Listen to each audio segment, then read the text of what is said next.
جو دنیا کو تڑپا رہا ہے جب وہ خود مدینے گئے اور پھر مدینے میں ان کا انداز کیا ہوگا. اور سبحان اللہ آپ ایک ایسی تمنا لے کر گئے کہ میں نے جانا ہے. حالانکہ نبی پاک علیہ الصلوۃ والسلام کا جو ہمیں شواہد ملتے ہیں یا واقعات ملتے ہیں کہ اعلیٰ حضرت کو پہلے دیدار خواب میں تو ہو چکا تھا.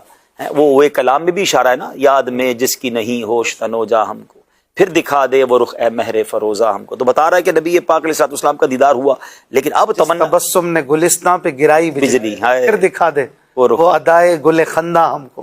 دیر سے آپ میں آنا نہیں ملتا ہے ہمیں، کیا ہی خود رفتہ کیا جلوائے جانا ہم تو آپ کی آپ کا جلوہ دیکھتے تو خود رفتہ ہو جاتا. لیکن اعلیٰ حضرت نے آپ دل میں تمنا یہ کی کہ نبی پاک علیہ الصلوۃ والسلام کا جاگتی آنکھوں سے دیدار کرنا. اب اتنا نبی پاک کا ذکر کرنے والا، ایسے عشق رسول کے جام بکھیرنے والا، وہ خود نبی پاک کے دربار میں گئے ہوں گے تو کیا عالم ہوگا، پتہ نہیں کیا کیا عرض کیا ہوگا. ساری رات درود پاک پڑھتے رہے، ساری رات پیارے آقا کی بارگاہ میں حاضر رہے. اور کہتے ہیں نا عاشق کو آزمایا بھی جاتا ہے، یہ بھی یاد رکھیے گا ناظرین، اس میں دل چھوٹا نہیں کرنا چاہیے. تو عاشق کو آزمایا بھی جاتا ہے. ساری رات آپ درود پاک پڑھتے رہے اور دیدار نصیب نہیں ہوا.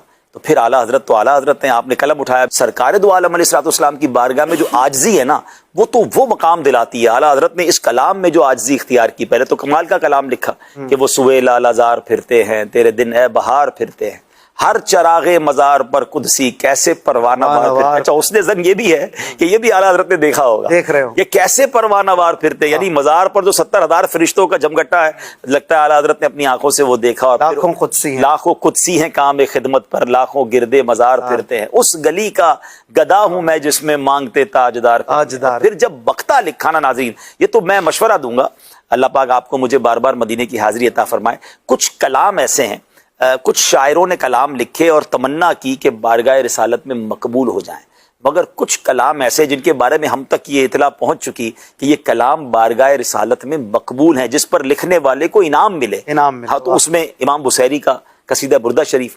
پھر اعلیٰ حضرت نے جب یہ کلام لکھا وہ سوئے لال ازار پھرتے ہیں، اور اس کا مقطع کیا ہے، کوئی کیوں پوچھے تیری بات رضا، وہی عاجزی والی بات، تجھ سے کتے ہزار پھرتے ہیں. اور پھر نبی پاک علیہ الصلوۃ والسلام نے جاگتی آنکھوں سے